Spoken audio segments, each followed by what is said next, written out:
All right. So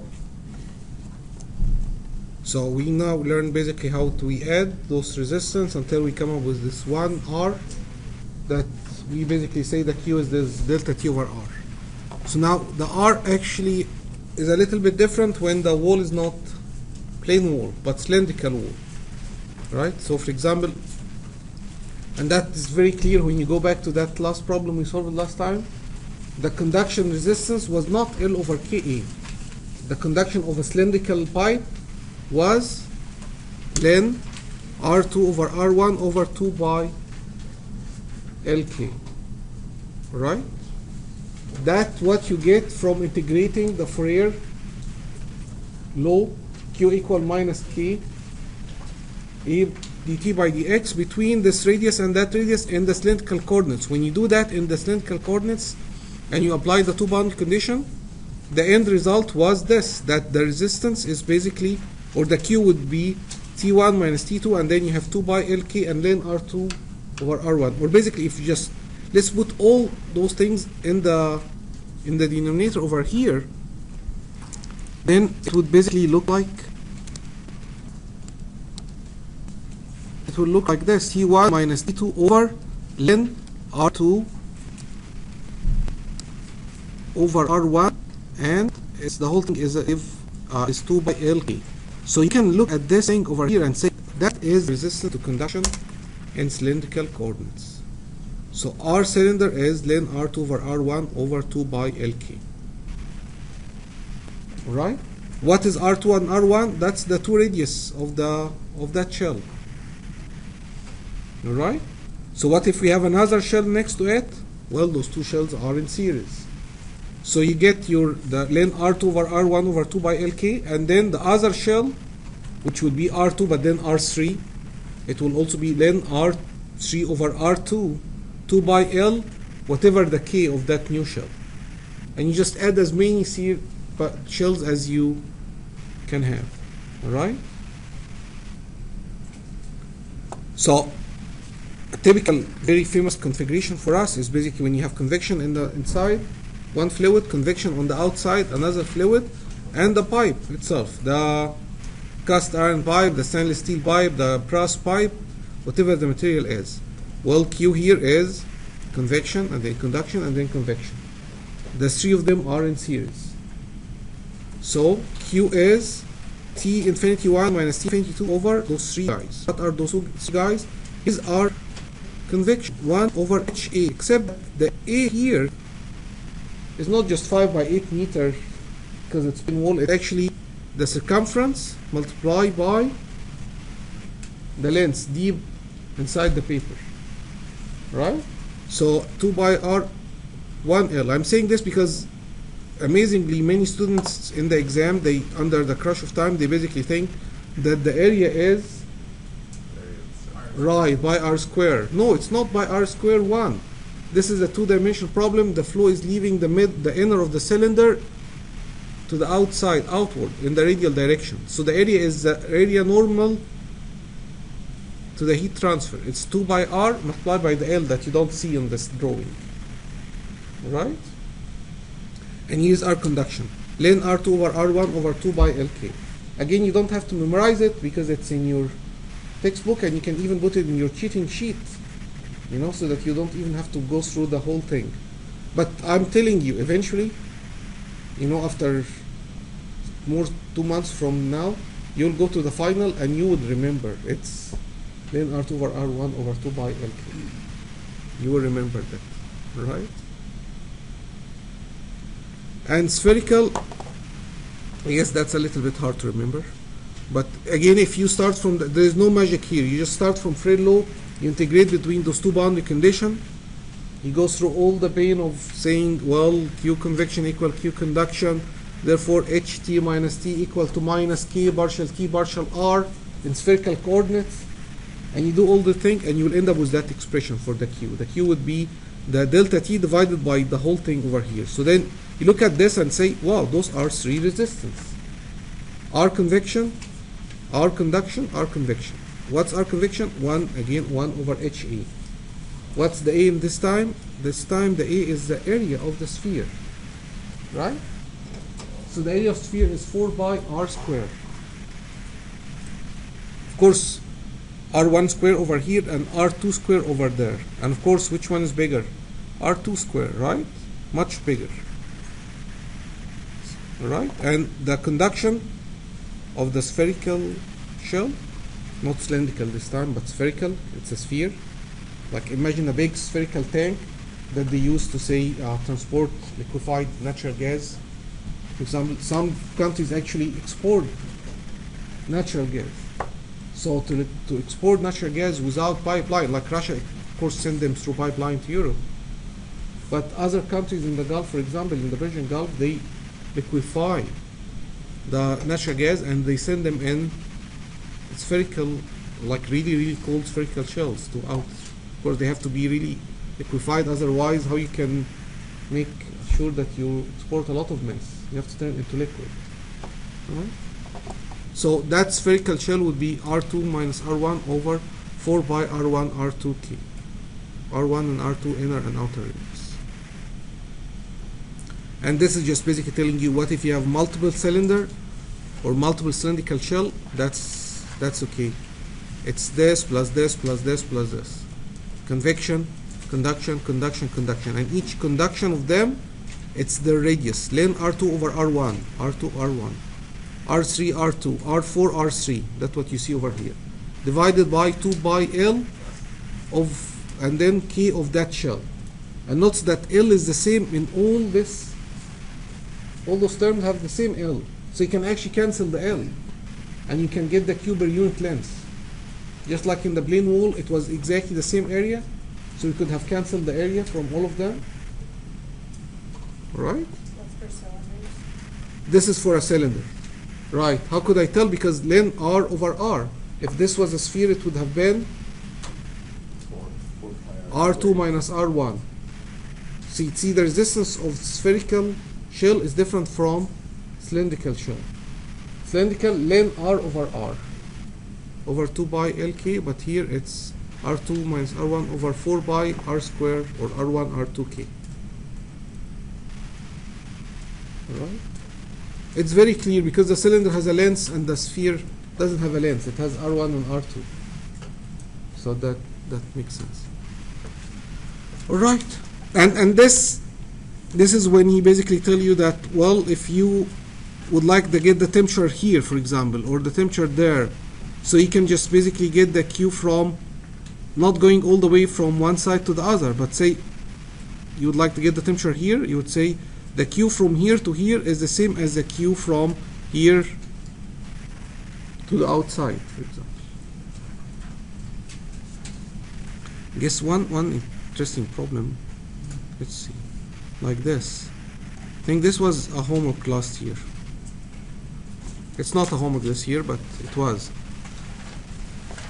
So here you have convection with 120 liquid, and then 2 layer. You don't have it. You don't have it in your notes. This problem you don't have. And then you have convection on the outside. And he is saying, well, how much is the insulation layer so that basically he doesn't condense water vapor here. Why water vapor from the air in this 20-degree air would actually condense on the outer layer, on the outer surface of the insulation? It's cold. Because it's minus 200 inside, right? Because it's minus 200 inside, that make the outer surface probably not minus 200, but not 20 either. Maybe it would be 10. What happened when it's like 10 or 5, or it would be less than the dew point of the air. So depending on the humidity of the air, there is a dew point. It's the dew point when the water vapor in the air would actually start condense, right? And so as a result, you basically get a lot of condensation, and then this thing will be dripping like crazy, right? And if this is in a sensitive place where you don't want to have all this condensation, that would be a problem. For example, there is this Jenks power station we have south of Tulsa. the natural gas pipeline, the fuel that come to them, that turn all the furnaces and to very high temperature so that they boil the water and make they make 900 megawatts. In that, so 450 and 450, 2 units. So a lot of natural gas they buy and burn. So the pipeline is very cold because of the throttling of the natural gas. The pressure drop make the pipeline so cold. They always make the joke that, and I went there in the summer, you put your hand on the pipe, it's really, really cold. Then they say, well, we actually put our beer to get cold over here. Because it's really, really cold. And you can actually, if you don't do a good job on the insulation, you can actually start having a lot of water dripping on that surface. Alright? So this problem, how we can get that edge or the thickness of the insulation, or I guess the outer layer area, or the diameter. How we can calculate this diameter, D3? So what do we know? We know the temperature inside. We know the temperature on that edge. Hopefully it's 10 or higher. So let's say at 10 and get the insulation that will get this at 10, and therefore we'd say now you need to be higher than this because we just calculated the critical thickness for you. Can anyone calculate D3 for me?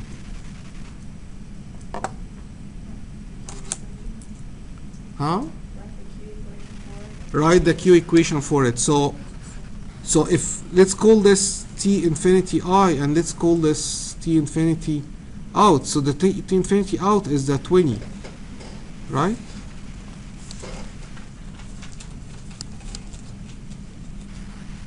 T infinity I and T infinity out. So this guy is at 20. And so you would write the Q dot between what temperature and what temperature? I can make it from T infinity I to T infinity out, right? But if I do this, I will have a lot of R's, right? T infinity out minus T infinity in divided by 1 over H out, area out, that I don't know. I don't know H out, right? No, actually I don't know area out, because I don't know this diameter. Correct? Plus the ln R3 over R2 that I don't know because I don't know R3, right? I don't know the radius, the outer radius. We are trying to find out how much is that insulation thickness, or basically this much. So we don't really know R3 either. Maybe you can write it in red. Over 2 by K insulation L plus ln R2 over R1 over 2 by KL, but this one I know actually. So maybe this should be in blue. Plus 1 over HI area I.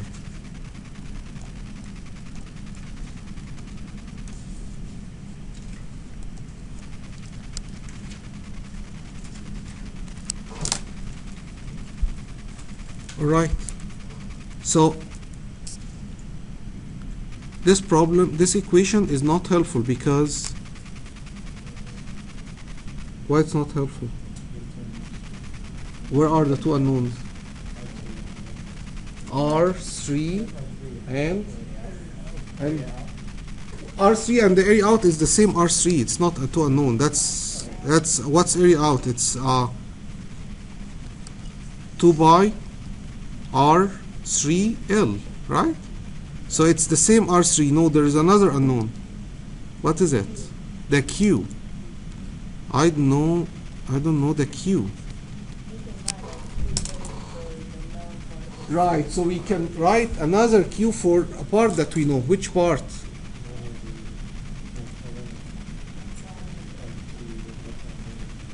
Or maybe from here to here. Insulation part. Right, maybe the insulation part. Right, so that 0 to actually here, or even from the 0 to the 20. So we will just replace the Q with the insulation from the 20 to the 0.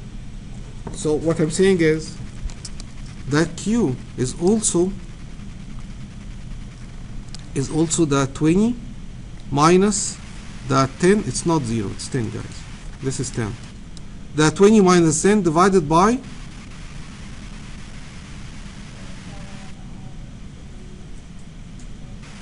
2 by R3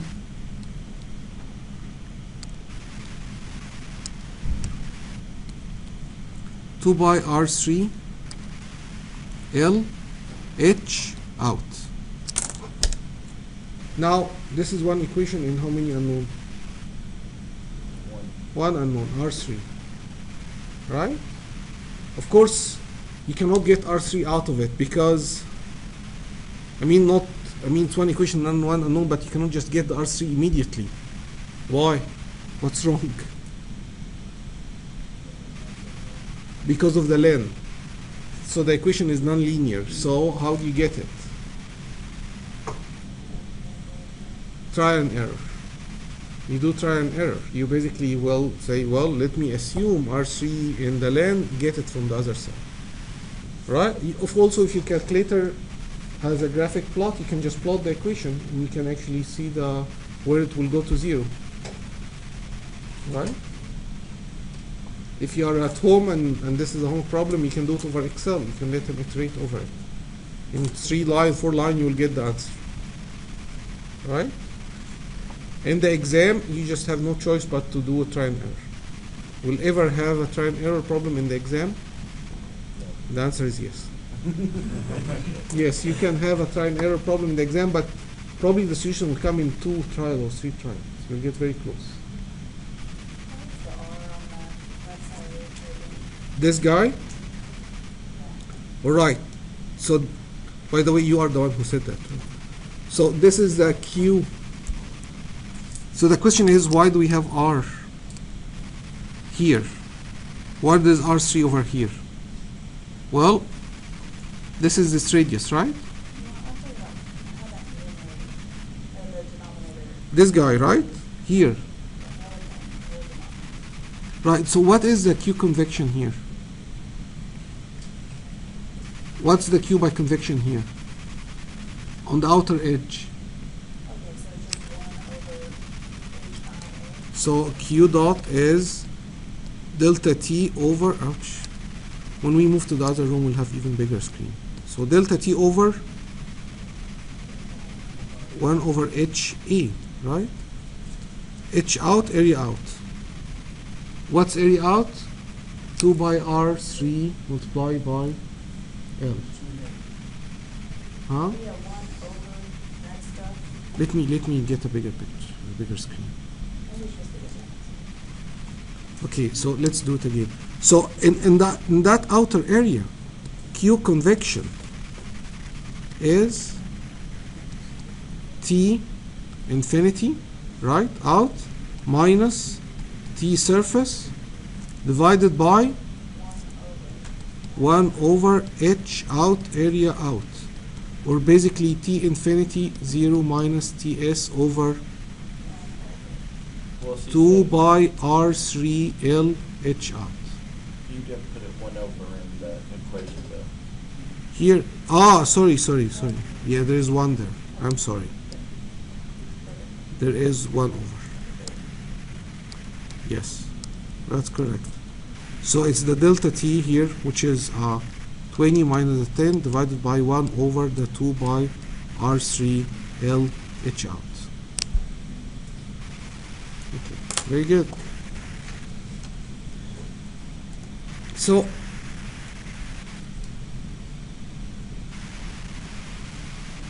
then those problems, basically it's nothing really is difficult more than just remember the right resistance so that you can add it in, and it's just one equation. Q is delta T over those resistance, and he will just basically give us a bunch of those resistance, ask for the Q, or give you the Q and ask for the resistance. It will not come more than that, basically. Alright? That's what will happen. Question about this? Alright. So now from that problem that I just solved, we understand that we add insulation so that we annoy the heat transfer, right? We basically bring extra resistance in the denominator so that the Q gets smaller. Because now, rather than dividing Q, rather than say Q is delta T over 1 resistance, now Q is delta T over 2 resistance, the pipe and the insulation. Of course, this should kill the Q, right? Because you are adding more stuff in the resistance side. But imagine this. What if I told you that sometime when you add insulation, what happens? Imagine this. The Q will increase. The question is, how is that possible? How could you add an extra layer of whatever the material, Teflon, and the Q will actually increase? Is that even possible mathematically? It's a substance that's easier to pass stuff through. But so Mallory's answer is that, well, it depends on the K, but her answer is, well, what is the K? Maybe that new K is doing something for you. But just realize that Q was delta T R over R1, and then I'm adding R2. So whatever this R2, even if it's the best conductive material ever, well, I'm still adding a point something, you know? So if it's a really conductive, the R would be very tiny, but it's not negative, right? So you should expect, well, adding resistance by adding insulation should actually increase the total resistance and therefore decrease the heat transfer. So what is the possible scenario where the heat transfer would actually increase and get improved by adding a layer of insulation? No. If you answer this right, you don't have to do the homework on Wednesday. You get free homework. Yes. In the case that displaces a layer of air that is better insulated than the material. So what do you mean? You are close, actually. Okay, if suppose you have your attic and there's a cavity where there's air, and you fill that up with something that is not as insulating as air. No, let's have this pipe in the open room. You're not replacing anything. There's tons of air anyway. Yes. Say that again. Lower the resistance by adding an insulator that is not. No. If you add something that's generated heat, No, let's just have a passive layer of insulation. How could adding a passive layer of insulation would actually increase the heat transfer on a cylinder? you get rid of heat, or if you get rid of convection. You have a free homework. What's your name again? James.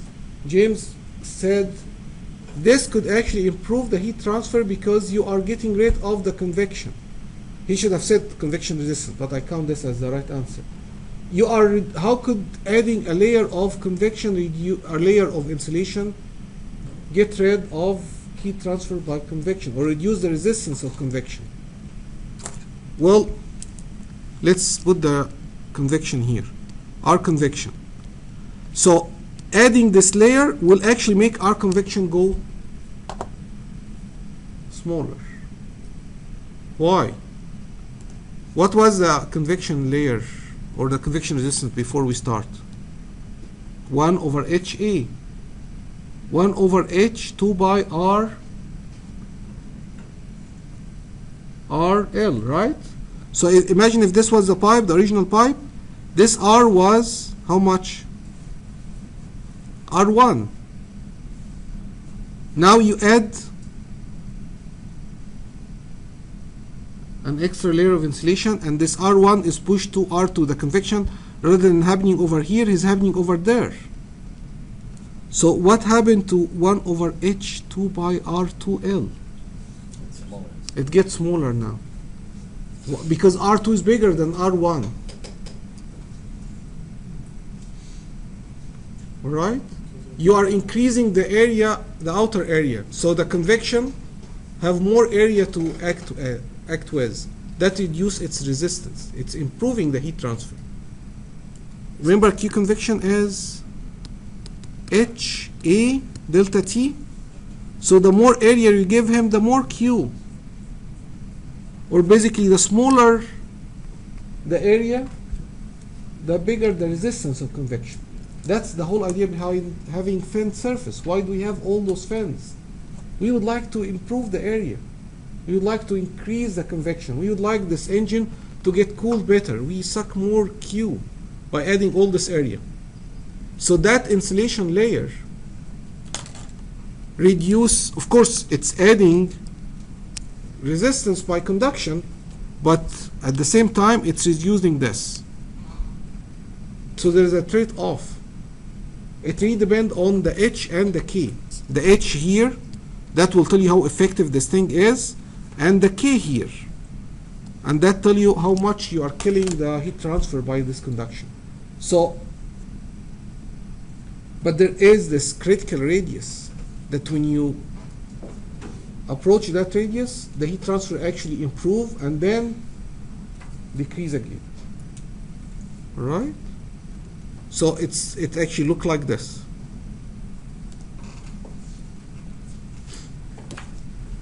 Okay? So he's basically telling you that as the R critical, or basically the outer radius, once you hit this, it's actually K over H. That's what determines this radius. So if you are less than, if R1, the pipe radius is actually less than K over H, putting insulation increase the heat transfer because it's improving the convection and it's not really killing the conduction that much. All right. Once you cross this point, you decrease again, and so eventually, when you have really, really big layer of insulation, that make the heat transfer smaller. Right. But we just have to be worried that we didn't really improve the heat transfer when we try to insulate our pipe by Teflon tape, for example. All right. So it's K and H, right? So what are the typical K and the typical H we are dealing with, so that we understand what is that radius we are talking about? All right. So for cylindrical resistance, this or cylindrical pipes basically, or pipes, this R critical is K over H. If it's a sphere, it's 2K over H, just because of the geometry. So is it only when we're adding insulation, an insulated layer of air? With this? So when I said the H convection, doesn't have to be air; it could be also water on the outside. Okay, but Any other fluid. So we are talking about that extra insulation we are adding on the outside. How does it affect the total heat transfer from the pipe? So if you are thinking about about the internal side and what happened there, yes, there is convection in there, and there is a resistance of that heat transfer by 1 over HNIN, but that insulation didn't affect this guy, didn't affect the internal heat transfer. It's only on the outside. So we are worried that do we improve the heat transfer by adding insulation, or we actually really do a good job and insulate the pipe and reduce the heat transfer? And it turned out that from that plot, up to K over H, K of that insulation and H of this convection heat transfer on the outside, whether it's by air or water, natural forced convection. So the scenario and the material determine what is the value of H. And the K is determined by what kind of insulating material you are trying to add. So now, those are the typical number you expect for K and H, for example. So for K and H of 0.05 and 5, and you can play with any number you want, but if you know your material and you know what's the H you have, this R is 1 centimeter. R critical is 1 centimeter. All right? So if I'm trying to insulate a pipe that's say 0.5, the radius is 0.5 centimeter. Okay, not 1 centimeter, 0.5 centimeter. If I add any layer of insulation and I didn't go all the way up to 1, I'm improving the heat transfer. I'm not actually insulating it. If I really want to do a good job insulating it, I have to go more than 1, maybe 2 or 3 centimeters. So I can cross to this point and go down again and actually reduce the heat transfer from the pipe. Now what if the pipe is already 2 centimeters? Okay, the pipe is already 2 centimeter in radius. It's more than this. So adding an extra layer of insulation actually insulate the pipe. Even if that layer is very tiny, it does insulate the pipe. Not very efficiently, but it does add resistance. Right? So after this critical radius, any layer of resistance you add by insulating the material improved the resistance by conduction, meaning it make it less conductive, and it does not improve the convection heat transfer that much. So you are gaining from the insulation point of view. Does this make sense? All right. So what I'm saying is that you should really worry about this when we are talking about electric wires. Maybe, because electric wires are really tiny. But regular pipelines, water pipes, they are not going to be around 1 centimeter in radius, right? Usually they are a little bit bigger. But if you are dealing with very small, tiny pipes, you should check what is the K you are trying to insulate with and what's the H of the air around it. Right? And we will calculate those H later this semester. We will know how to calculate them. Question about this? Yes? What if you're insulating with a layer of gas or fluid? Would it make sense to have like an H1 over H2 equals your critical radius? Or? So you are saying let's insulate with an extra layer of fluid, Yeah. but that fluid is trapped in a plastic bag, or that fluid is free to move. It's trapped. So James is saying let's imagine we are not insulating with Teflon or any solid. We are actually going to add somehow a liquid film, an oil film, wrapped in a plastic sheet, right? Or a foil paper or something. You know, he will be able to trap a liquid film around the pipe. Okay? And he's wondering, well, how about H over H now, since he thinks it's not K over H. No, it's still K over H. Because there's still a solid outside of it. Because the fluid is not moving. So the fluid, if you prevent the fluid from moving, he's conducting, he's not convecting. What is convection? It's when the air moves, when the air take the heat and leave the pipe. Why would he do this? Because you are blowing on him by a fan, or because he's actually free to move. So for example, if, let's imagine my cell phone is only heated from the bottom, like the screen is insulated and glass, it doesn't have any heat transfer. And the bottom is the place where they bend on this thing, basically getting cooled. So they made it out of brass. Let's imagine this scenario. Glass, brass, and this is the only part that's basically disperses the heat. The air here, under this hot surface, does it have any chance to leave and take the heat with him? Yes, because of the edges, but let me prevent him from doing this, okay? So now he's trapped. That air is not going anywhere because I just built a cover for my iPhone so that the air that gets hot next to the surface cannot really slip from the edges. Does he have any chance to leave? He's trapped here, right? Until he filled it's like a hot air balloon now. So now there's only conduction. The air here is only conducting with the surface. It's not convecting. Convecting is when this is a hot surface, he get hot, leave, and bring fresh air next to it. So you can never really make him get hot. The moment you try to heat him, hold him and heat him, he leave you. Because the points, he take care of it. Alright? So to answer your question, if the air is not really moving, it's not convecting, it's just basically just conduction. Right? The truth is, however, you cannot really prevent the air totally from moving. You know, he will always, even if it's an inner shell, he will be able to circulate somehow. He will create an internal flow, a tiny internal flow where he will try to find a place where it's a little bit colder and he will move around. Right? But that would probably be very small. So let's worry about this when we go through convection first, so that you will get what I'm talking about. But a very good example is the double glass windows that we have in our homes, hopefully, because they are very good in insulating. So those are when you have a glass, and between them you have inner gas. Why did they do this? Because they are hoping that the air here is not going to conduct that much, or that inner gas is not going to conduct between the two layers of glass. However, guess what? The air between those two layers, if I look through this air, what do you think the movement would be? It's doing some kind of a loop like this, right? Of course, the taller the glass, the less this thing would be. But the point is, there will be basically a circulation between the hot side and the cold side, eventually, right? But it's very tiny compared to the, if you actually have just a single piece of glass. Then all the cold air in the room will basically just circulate like this, drop, get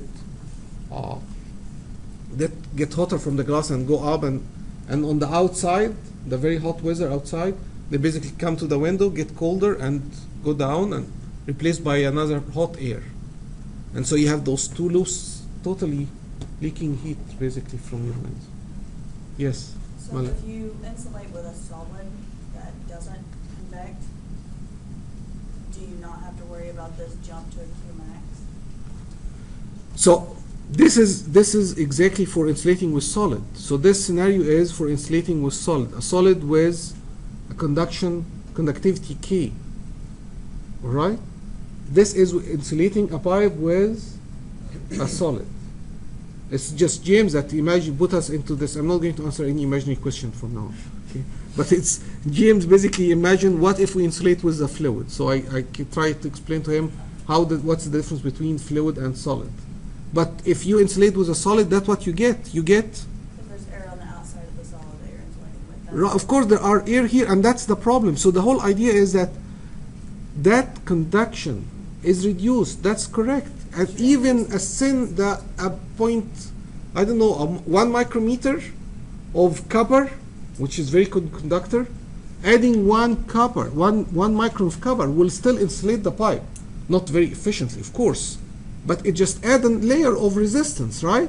However, the problem is, it actually on the convection side, it actually reduces the resistance of convection, meaning the total resistance of the heat transfer get reduced, and therefore the heat transfer will increase.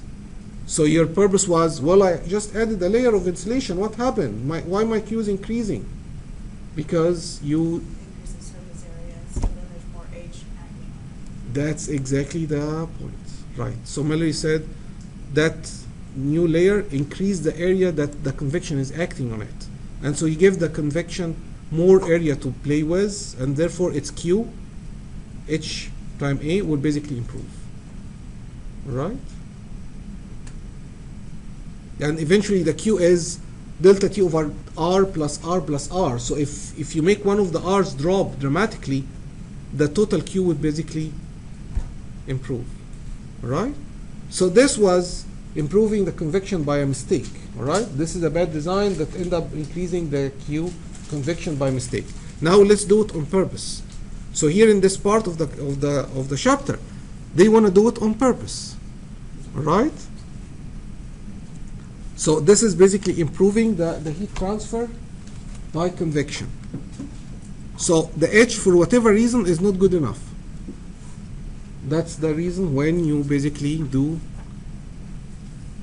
go to the area. So that tells you then why most of the fan surface are actually for air-cooled engines. You don't see fans on water pipes that often. Not that common. Why? What do you think? So usually whenever you see fans, you probably are sure this thing is cooled by air, not by water. Why? What's your guess? Say that again? That's that air going through it also eventually No. stagnating. Why would actually see fans usually in air-cooled surface rather than water-cooled surfaces? Specific heat. No, it's not the specific heat. It's mainly the H. The H usually of water flow is very high compared to airflow. Right? So rather than talking about like 35 watt per meter square Kelvin, you're talking about 300 and 3000, like really large number for water. But for air, you really need all the help that you can get, because the H air is very small. All right. So if H air is very small and delta T is not, you're not allowed to have huge delta T. Your only hope is the area, and so you make all those improved area. Basically, you add tons of area with whatever configuration you can do. All right. So now let's actually see how we can calculate the area. So the area turned out that it shouldn't be the total area.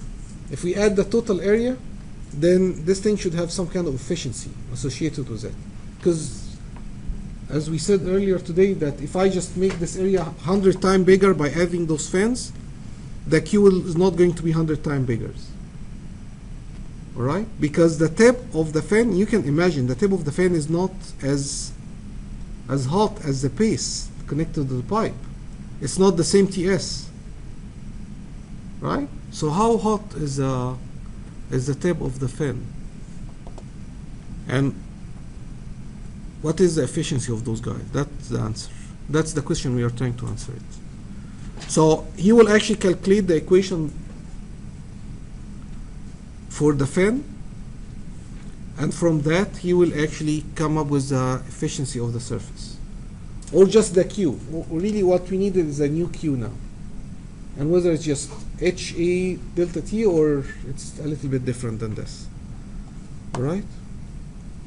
So again, I'm not going to ask you to actually come up with the equation yourself, but I think it's very useful for us to actually understand where those formulas came from, because this will help us later on to use it for different problems. So for example, you know, last year in the first midterm,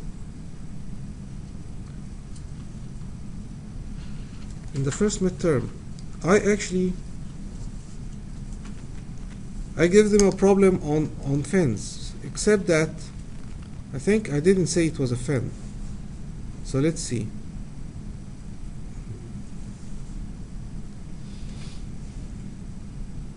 Was it this one?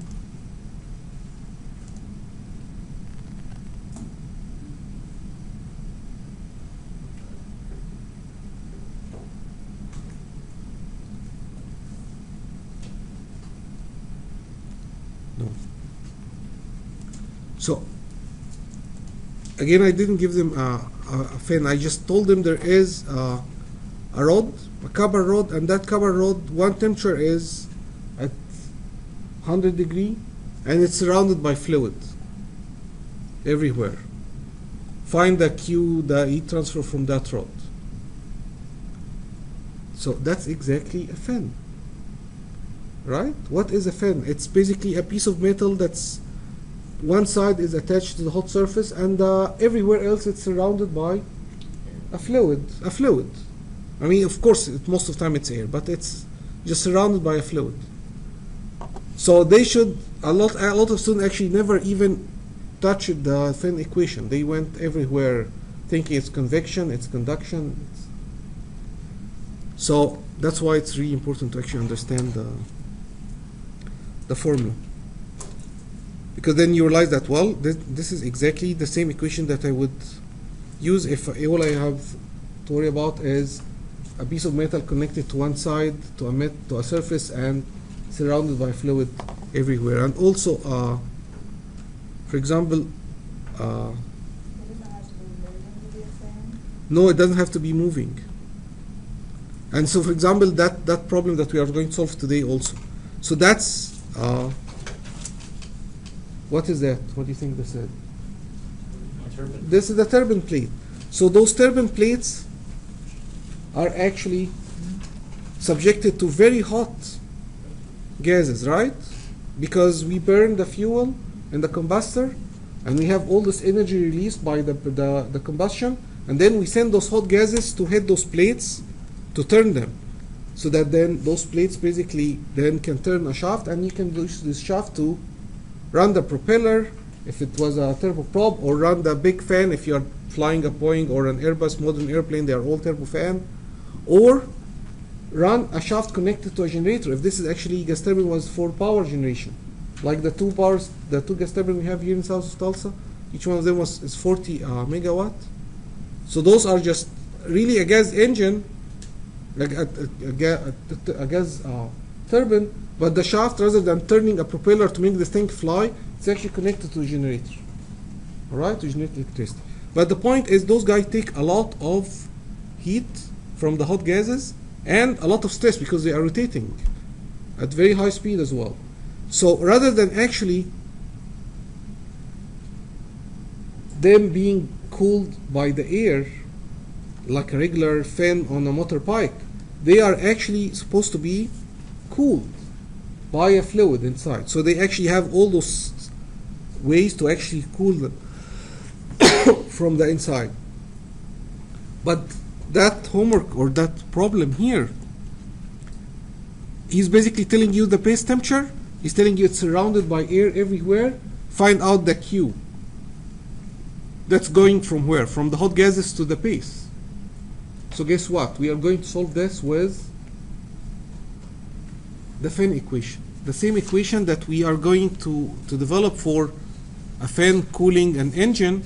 It's exactly the same equation that a turbine, a turbine plate would actually absorb heat from the hot gases into the base. Right? So because of this, because you should be able to use your equation in different scenarios, you need to understand where those equations come from. So you wouldn't be surprised how we can flip the problem and solve it from the right to the left rather than from the left to the right. Okay? So let's figure out why it's working then. All right, so to write the equation for something like this,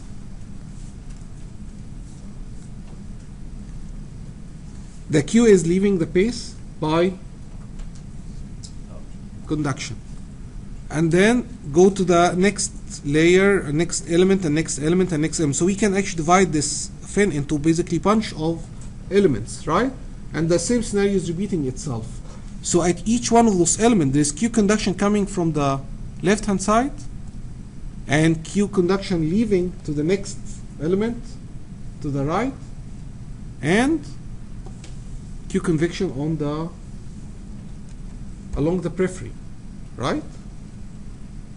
So that Q conduction here is equal to this Q convection plus the Q conduction. Why is that? Because energy in equal energy out. Because at steady state, that fan should basically be, I'm not saying they all should be at the same temperature, but what I'm saying is that, so this guy will sit at 100, this guy is sitting at 80, this guy is sitting at 40, but he's sitting at 40 for the rest of the problem, right? As long as we are solving this problem, we'll always be at 40 degrees. And the guy in the middle is always sitting at 80 degrees, and the guy at the edge is always sitting at 100. So because of this, this Q will be exactly equal to those two Qs. That's what's written over here. So Q conduction equal to Q conduction at X plus delta X plus Q convection. And you should think about this as basically simply the first law of thermodynamics, right? Q minus W equal delta U, except that delta U is 0 because it's a steady state problem. So Q is equal, total Q equal to 0 basically. All right. So what is H convection? H A delta T.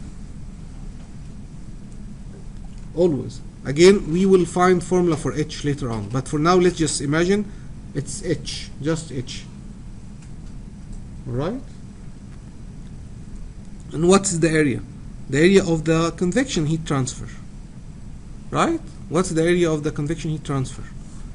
It's this circumference multiplied by the length of the cylinder, kind of. So that's why it's P is a parameter.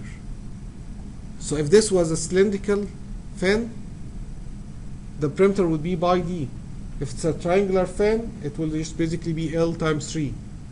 If it's whatever, it's P. That's the parameter, right? Time delta X, that's the element what's in this direction.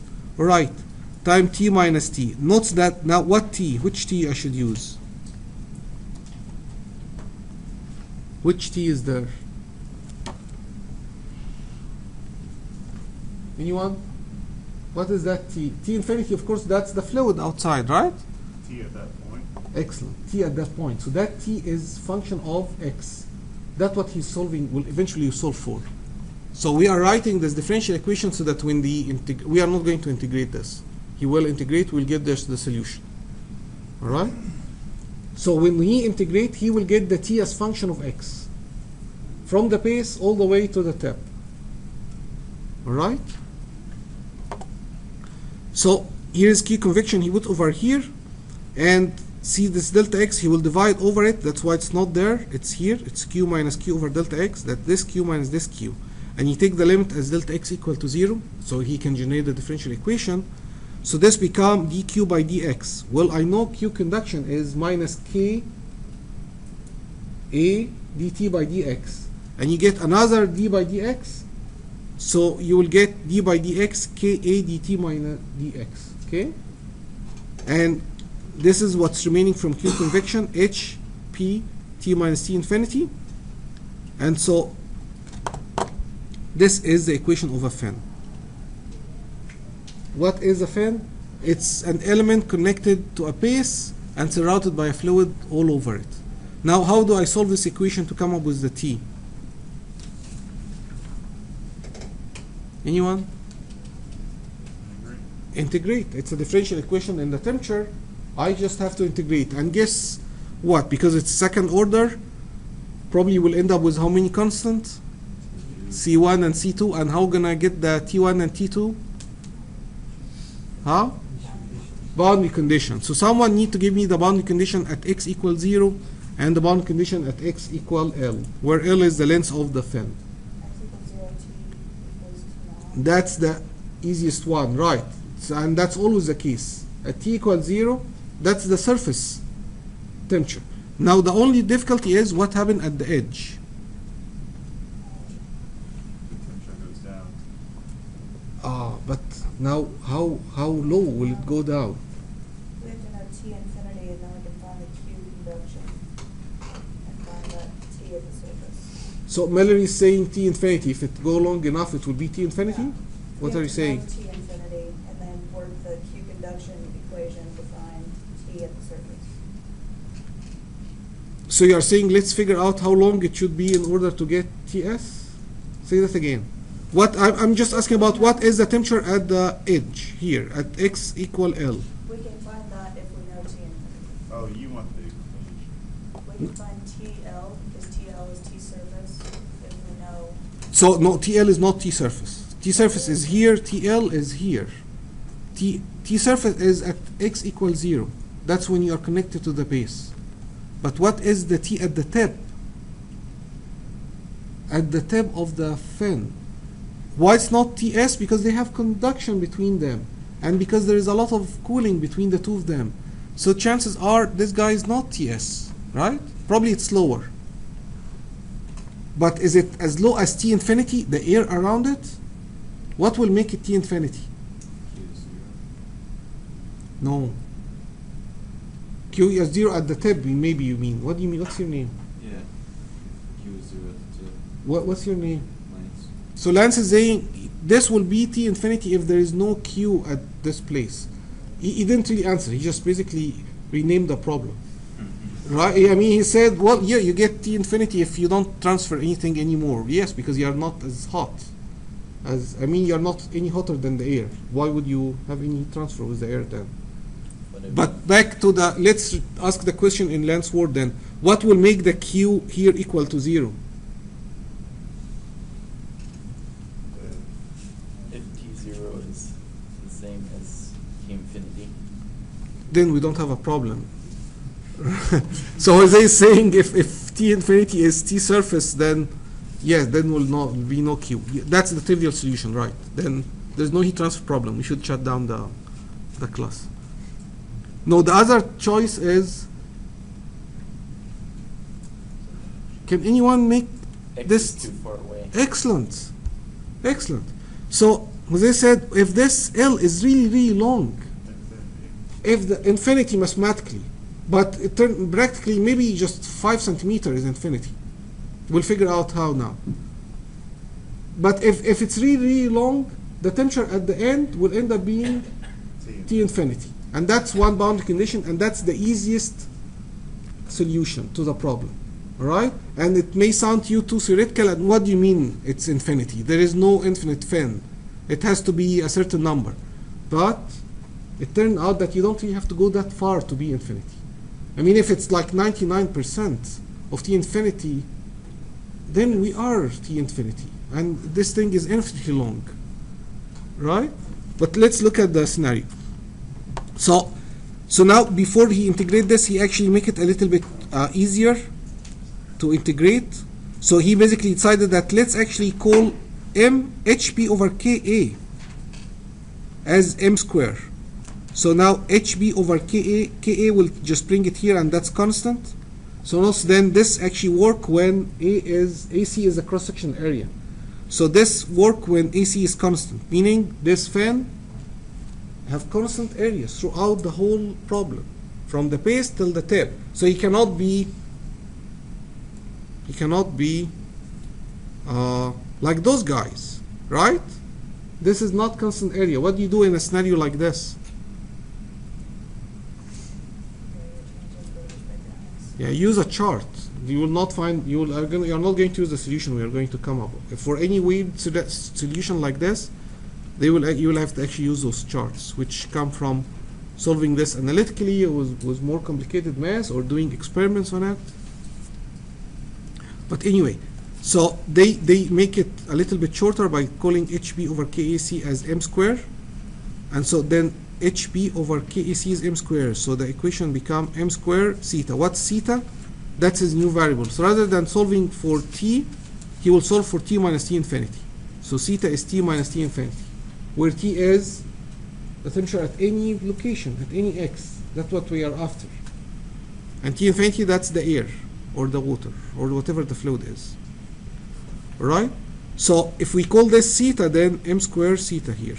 And if this is the relation between theta and t, then it makes sense that d2 theta by x square is d2 t by dx square. Or basically I can just replace this by d2 theta by dx square. So the equation become like this. This is much easier to integrate. Right? Look really, and by the way, you need this integration for homework due on Wednesday, as some of you knew now. Right? Because you in the homework you are integrating e to power ax. So this is differentiation of d by dx. So the integration will be the opposite. So be 1 over a. Alright. So the solution of this equation is this. And if you don't believe me, what do? Try it ourselves. Inverse. You prove it by differentiating this guy. So rather than trying to integrate this one, you differentiate this one. If you differentiate this twice, you get d theta by dx, and then d2 theta by dx squared, you get this. Because every time you differentiate e to power ax, you get a e to power ax. You get the same power again. I guess that's how the guy who first integrated this figured out. He said, d2 theta by dx squared is equal to m squared theta. So what is the function that I differentiate twice and it show up again to me? I bet it must be a sine x, maybe, because see, if we differentiate sine x twice, you get first, you get what first? Cosine, right? And you differentiate it twice, you get the minus sine. But no, I don't like the minus. Let's something else. The cosine. Well, you have the same problem. Maybe it's e to power ax. Then I don't get the minus. And so it makes sense then that m squared, maybe it should be basically m here, because every time you differentiate, and I'm differentiating twice, I get m and then another m. All right. So that is the solution. And C1 and C2, of course, will come from the boundary condition. And here are 4 scenarios for us. So the one that you came up with is basically a negligible heat loss from the tip. All right. So very, very far away. So let's see the solution. So 1, infinitely long fin. So for infinitely long fin, T fin is going to be equal to T infinity. Again, in those problem, we will just use the solution that's given for us. Exactly those two equations. I just want you to be able to find out, here's the temperature distribution as function of x, and here is the q. It's nice to know where those come from, because then you can solve even more complicated problem than those. But if it's infinitely long, meaning that L equal infinity, theta equals 0. Why theta equals 0? Because t equal t infinity. Alright? So that is, you apply this two boundary condition, this guy, and the fact that at the base it's t base, and the temperature profile will look something like this. So Tx minus T infinity over T base minus T infinity is e to minus mx. So now let's check. At x equal 0, this would be 1, and therefore Tx minus T infinity, or T0 minus T infinity, is equal to T base minus T infinity. Hence it's T base. And at x equal infinity, this is e to minus infinity is 1 over e to power infinity. It's 1 over infinity. It's 0. So at 0, that means t of infinity is t infinity. Okay? And the q, by the way, leaving here is not the same as the q here, right?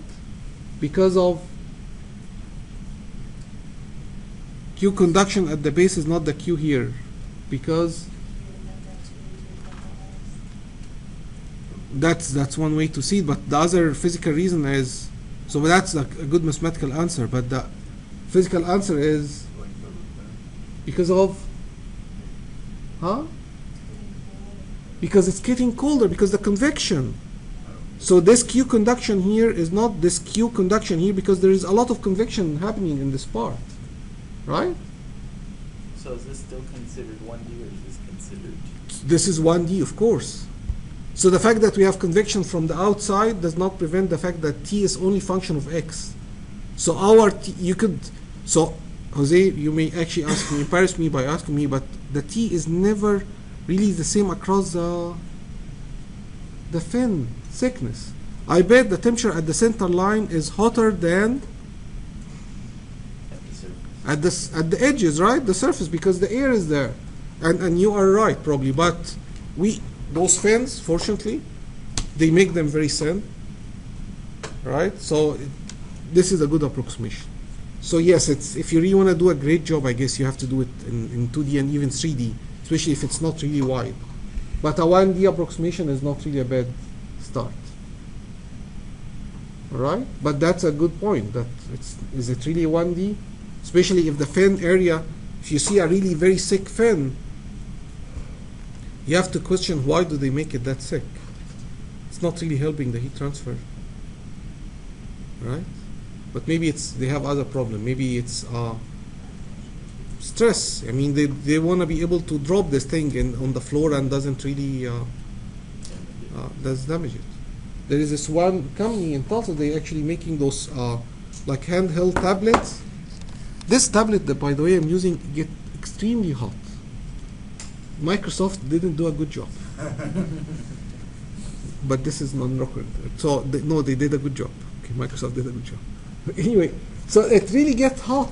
Like I really had it on my lap yesterday, and I was really complaining to my wife, this thing is really hot. But the point is, there is this one company that make even I guess more demanding handheld tablet. And they were supposed to work in very hot environment. The engineer carry those things at very hot environment.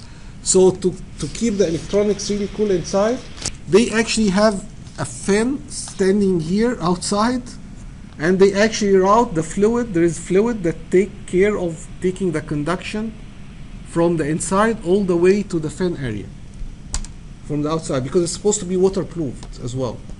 So like you can drop, the whole thing is is really sealed, so that you can drop it in the water and basically shouldn't really have any problem.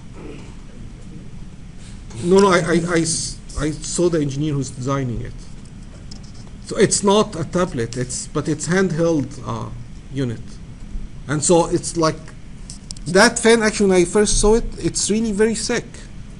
Because again, maybe they are really worried about the structure. So there are other things that could actually affect your design, not just the heat transfer, what you have to be worried about.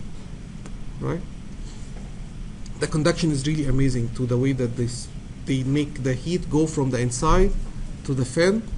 We'll talk about it in, I guess, next lecture. All right. So here is the T and here is the Q. All right. And so the Q is, if we want to get the Q, we should get it at the base, right? That's what really we are interested in. Right? That's what we really leave the surface, not in the middle, not anywhere. So he's doing it at Ka partial T partial X at X equals 0, and it's that expression. All right? And so this make perfect sense that the Q improve with improving H, of course. That the Q improve with K. That makes sense. The higher the K, the more this fan will look almost at, I mean, the dream is that if you really have very high K, the fan will look almost like as if it's all at T base. So you bring T base all the way up to the air, right? All right. And I guess the second scenario, let's go through all those 4 scenarios and then we'll solve the problem. The second scenario is insulated tip. All right? So why would you do insulated tip? Well, maybe it's really insulated, so Q is really 0. Or maybe the area on the tip is really small. So the area of the tip is basically the area C, the cross-sectional area, right? Compared to the surface area, that's really small. Correct? So even if the Q is actually allowed to leave from here, but you may actually choose this as a good approximation. Say, well, let me neglect the heat transfer from the tip compared to the heat transfer from the whole surface. And so in this case, that is the temperature. So now you have, what is that? You see this? Anyone? Hyperbolic cosine. Right, so that's the cosine. Right, so you get this in your calculator, right? By saying hype and then cosine. And so cosine ml minus x. And this is the Q. And the Q has a tanh in it, or the hyper tanh. Right? So all you have to do is just basically punch in the number on the calculator and you get the Q. Right? This is not just Q from the tip. The tip actually has 0 Q. It's the Q of this fan with insulated tip. Okay? This will give us temperature anywhere, including the base and at the tip. Now the tip is not going to be at T infinity. Right? And this is, if you know the temperature at the end, maybe actually it's put on ice or somewhere at the end, you actually know the temperature of the other end. Right? And so this will give you the temperature distribution and that will give you the Q. And finally, if he actually give you the convection boundary condition at the tip. So he tell you that, well, the tip is convecting to the air as well. And so that would be, I guess, more accurate approximation of the fan, because really now you consider the heat transfer all over the surface. You didn't neglect it. You didn't think that it's very, very long. But now look at that expression. So it's a little bit longer, right? For the temperature and the Q. So now let's solve our problem and then we can go back to the rest.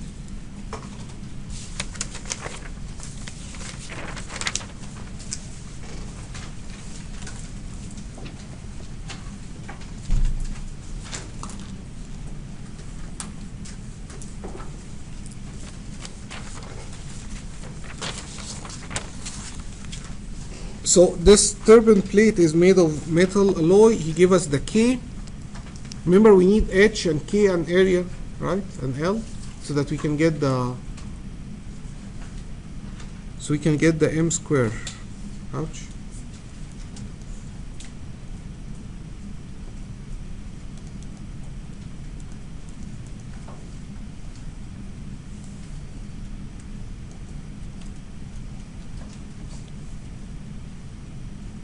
I have to shrink the screen. Right, so we need the HP, K, and area. So we are given the key. It's 17.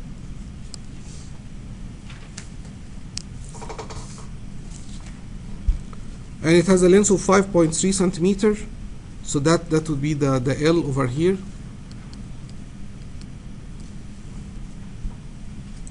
And a perimeter of 11 centimeter. So that's the P. And a cross-section area of 5.113 centimeter square. So that's the area. And the turbine plate is exposed to hot gases from the combustion chamber at 973 degrees C. And that would be T infinity, the 973 degrees C, with convection heat transfer of 538, and that's the H. So we got the H, the P, the K, and the AC. We got M squared. The base of the turbine plate maintain a constant temperature at 450. So the base is sitting at 450 degrees centigrade. All right? So it's the opposite of the fin problem. So rather than the base is really hot and the air around is actually cooling us, it's the opposite. The air is really hot and the base is cold. The base is at 450, that's cold compared to 900. Why the base is cold? Because you have all this oil and stuff trying to cool it. All right? And they make all those grooves and slits, and they do a lot of amazing things to actually keep those plates as cold as possible. Actually, it was the temperature of this plate that what prevented the development of turbojet engine at the beginning, because they were like, they couldn't really to make it really efficient and to make this Brighton cycle work practically, you needed very high temperature, and the material couldn't really take it, especially at those very high speeds, right? But now they do this amazing job on cooling it, and also the material, they coat this plates with ceramics, carbide and stuff, so that they can actually resist the yes, all this. All right, so what does he want from us? He said the tip is adiabatic. Perfect. So adiabatic boundary condition. The easiest problem is when he actually tells you the boundary condition. The harder problem is when he doesn't really tell you, and you have to assume. You have to tell yourself, is this really infinitely long? Can I treat it as infinitely long or not? All right.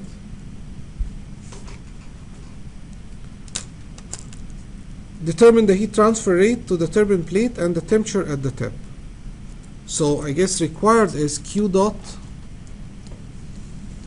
base and T at L. So what are we going to do? Anyone? 2. Huh? 2. So the case of Negligible heat loss from the fin tube. right, so Q adiabatic, right? So that's the one with the tench, right? Can anyone check? Is it the one with the tench, the Q with the tench? Let's go. Yep. Let me check. So negligible heat loss from the fin tip, adiabatic tip. So the Q is the one with the tench, and here is the temperature. We will just use those two expressions to come up. Ouch. Ouch. So it's also touch screen, so you can actually touch the screen and write on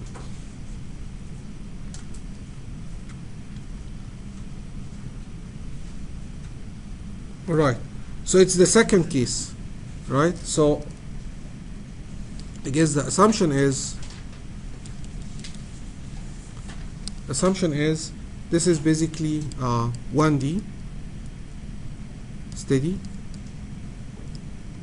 right? And constant thermal properties. Because remember the K was function of temperature, so you could argue that, well, the tip is at 900, the base is at 400, will they have the same K throughout the whole thing? Well, in real life, if they are not having the same K, you can actually, since you have the equation now, you know the equation where this thing comes from, that differential equation, integrating it analytically was painful, you know, the fact that it has two exponential and two constant, and you saw the solution how it has tangent and cosine, but integrating this on an Excel file is a piece of cake. All right? So the solution is, I just have to get the Q dot.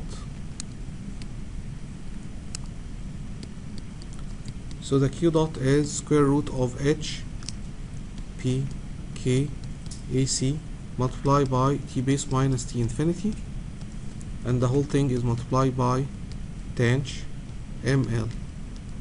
So I got the HP, remember to use SI unit, KAC, let's just get the M. What was the M? HP over KAC, correct. So again we have the HP, K and AC, and so M would be 8.24. What do you think the unit is of M?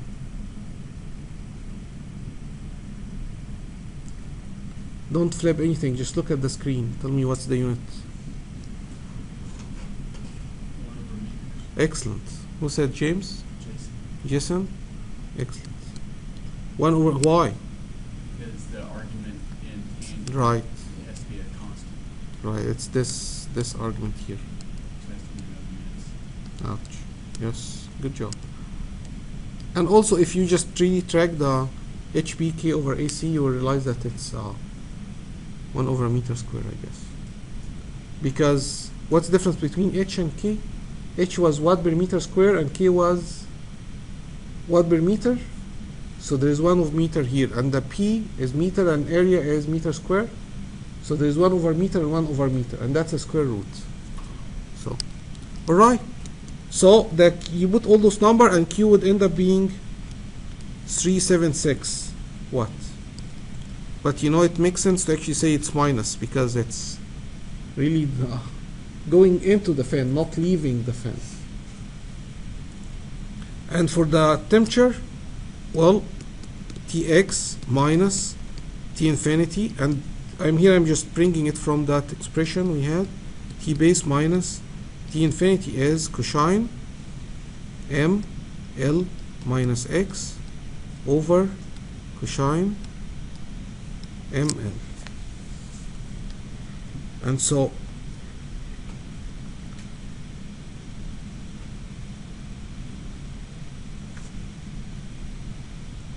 it will end up being 960. So TL is 960 degree, right? So the air was at 973 and the tip was at 960. It makes sense that because it's insulated, so that means that the temperature gradient will be 0 over there, dT by dx. So it's probably going to be hot, and this will cool all the way down to the plate. All right. So I guess I'd like to remind you that the cosine looked like this. You remember the cosine? So cosine 0 is over here. Alright? So let's look at this problem. A very long pure copper rod, 5 millimeter in diameter, has one end maintained at 100 degree and the surface of the rod is exposed to ambient air at 25 with convection heat transfer coefficient of 100 watt per meter square. Assume K is this much for pure copper. Determine the temperature distribution along the rod and determine the heat loss from the rod. So that was in the first midterm last year. And surprisingly, all students screw up this problem because I never really said it's a fin. I didn't also make the drawing, I think. So imagine this drawing is not there.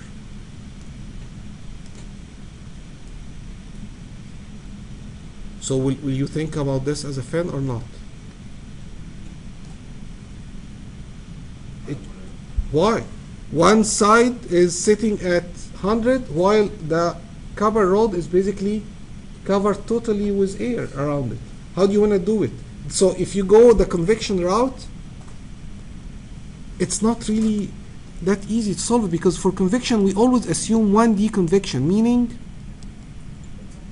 it's like infinitely long and the temperature, temperature in the middle and the temperature is outside. So we assume only radial right? But if you tell me that this is at one temperature and the rest is air everywhere, it's not 1D convection anymore, right? So you cannot think of this problem as convection. Now, the problem, of course, with this problem is, what is the boundary condition? You can go the convection boundary condition route, but it's, you have seen the expression. Did you remember the sine and cosine and, right? That's pretty hard to solve in an exam if you actually go with this one. However, here, although he didn't really say, did he say it's infinitely long? Yeah, he did. He did a very long, so a very long, that's enough for you to actually think it's infinitely long.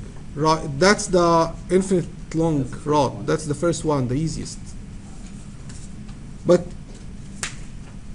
even if he didn't say a very long and he give you a certain length, you could actually, let me show you the solution. If you eventually, after you plot the solution, you will see that it's going to be that long. All right, and so at say 300 millimeter, the temperature is almost T infinity. 300 millimeter, that's 30 centimeter. So after 30 centimeter, your eye, if you plot the temperature profile, your eye cannot tell the difference anymore. So if this guy is like 25, you know, that's also pretty long.